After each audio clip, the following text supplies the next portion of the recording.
It's Wednesday, April 15th, 2026, and today's episode of Blue Lightning Daily is brought to you by the beautiful chaos of fully automated AI production.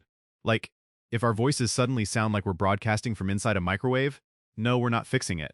We're stress testing the future. I'm Hunter.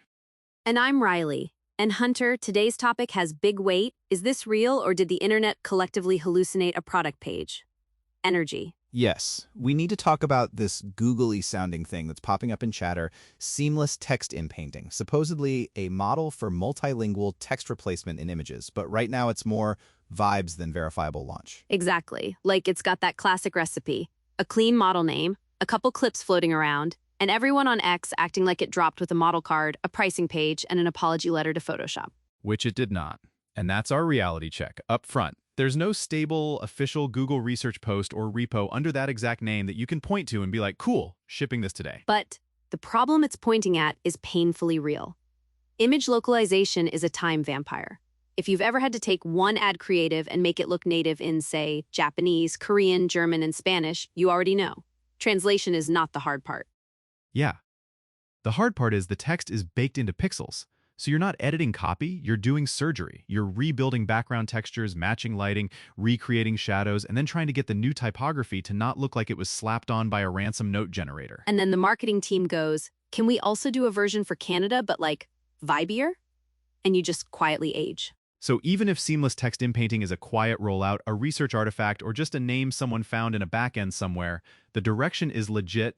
Text-aware inpainting is moving from cool demo to something you build a pipeline around. Okay, wait, but let's do the sniff test. Because people listening are like, how do I tell quiet rollout from AI fanfic with a logo? What's your tell, Hunter? For me, it's boring stuff. I want durable artifacts. An official post from an org account, a repo under a known Google org, a model card, docs, even a clear, this is a limited preview. If all you have is a name and some social chatter, I treat it as interesting signal, not tool you can bet your Q2 campaign on. Yeah. Also, if it's real, you'll usually see a second wave of references, like devs finding endpoints, researchers citing it, product people hinting at use cases. When it's fanfic, it's just the same 3 screenshots reposted forever with progressively more confident captions. Totally. And speaking of second waves, this connects to a bunch of stuff we've talked about all week. Adobe Firefly's precision flow sliders and AI markup annotations? That's the same energy. Fewer reprompts, more control, faster revisions. And PixVerse C1 going public beta with storyboard to video? Same meta trend. Everyone is trying to turn creative chaos into shot-based, reviewable, repeatable. It's all pipeline brain now. Even Gemini generating interactive 3D models and simulations in chat. That's not text inpainting, but it's the same story. Less time translating ideas, more time making decisions. Faster iteration loops. And then there's Meta's Muse Spark thing, which is basically closed distribution, private preview, and product integrated automation. Which honestly makes the Google mystery name feel even more plausible. Like companies are doing quiet drops all the time now. True.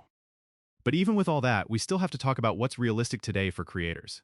Because text replacement has levels. Okay, define levels, because I feel like people hear text inpainting and imagine they can just upload a screenshot of their Shopify banner and it magically ships 10 perfect languages. Right.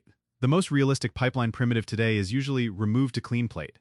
You detect and mask the text, inpaint the background to make a clean version, and then you retypeset the translated text yourself with real fonts and real layout control. That's the boring answer, and it's also the correct one.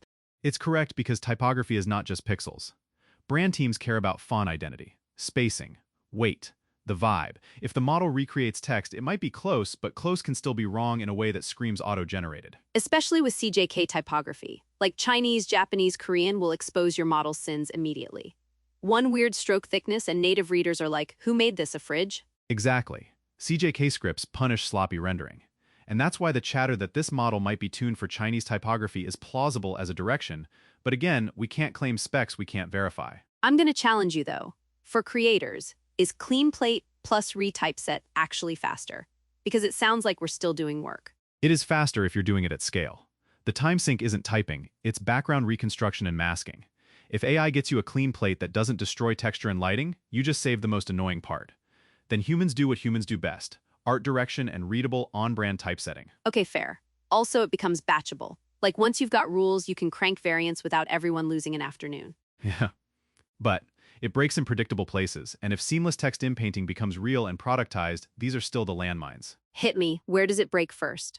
Background reconstruction is the tell. If it erases a shadow that should exist or invents texture that wasn't there, the whole ad looks fake. Second, layout reflow.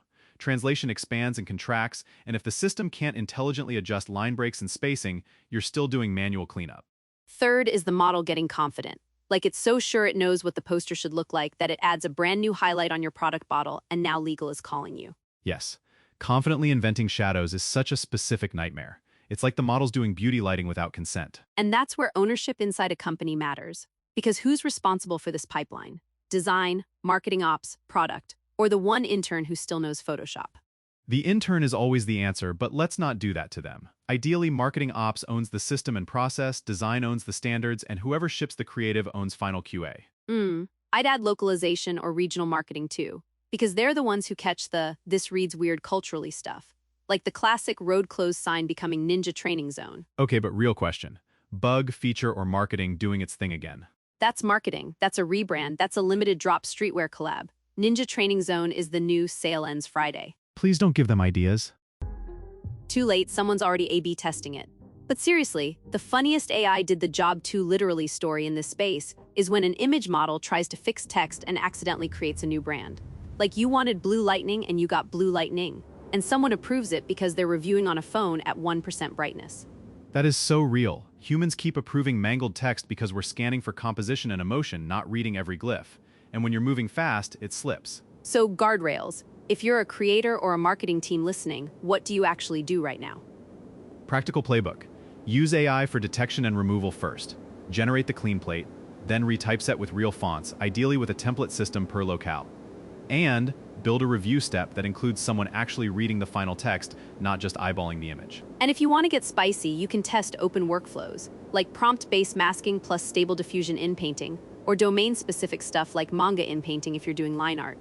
But don't pretend it's a one-click localize my whole library button. Also, keep your source files clean when you can. If you have the option to not bake text into pixels in the first place, do that.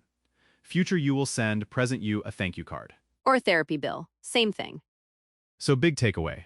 Whether Seamless Text Inpainting is a real Google release or just a name floating ahead of the facts, the trend is locked.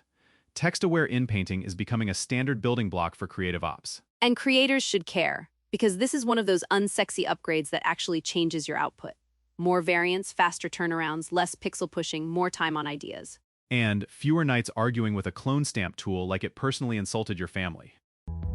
All right, that's it for Blue Lightning Daily today. Thanks for hanging with our fully AI-made episode, blemishes included. Go check out bluelightningtv.com for AI news and updates, and subscribe so you don't miss the next time the internet invents a model name and we all have to do digital forensics for fun. Catch you later. And please, if your road closed becomes Ninja Training Zone, just commit.